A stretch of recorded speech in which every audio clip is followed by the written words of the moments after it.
Beira, ni behin Doneste ben bordatxo, diskoteka. Ez ginen askotan joaten ginenean, la karmagamos. Ze hona izaten zen ora. Goizeko bostatan bukatzen zen, pixkako saltzen zenun, tirata, eta egun hartan, esan ziguten, kontrolazeok. Bale, kontrolazeok. Bostetik beti batek gutxixo edaten zuen. Había que controlar, bai. Odu niko piloto, egun hortan le di un poquito. Euskate manion, ondoko azton. Joan ginen kotxean, eta guk askotan egiten genuen hau, Radio Maria jartzen genuen.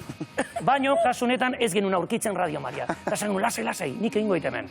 Kopiko, jo, martxan, ikusten genuen, bale, etortzen dena lasai, atean un kotxetik, guanteratik, horrelako bat, iristen ari ginen, irekitzerakoan, eta nik esaten duana eta baita. Nik, Padre nuestro que estás en el cielo, santificado sea tu nombre. Tatzeko hiruak, Padre nuestro que estás en el cielo, santificado sea tu nombre.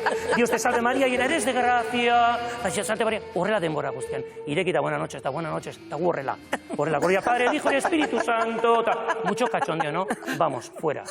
Gu ez, nere laguna, kanpora. Eta kanpora zegoen dira, putz egiten ari zen, eta gu oraindik. Padre nuestro que estás en el cielo, santificado. Eta berak entzuten zuen denbora guztia. Sigo diciendo que mucho cachondeo, ¿no? Eta gu xili-xiliga momentu batean, berak hartu, putz egin 0-0. Sartu zan, eta tipoa sartu baino lehenago nire lagunei.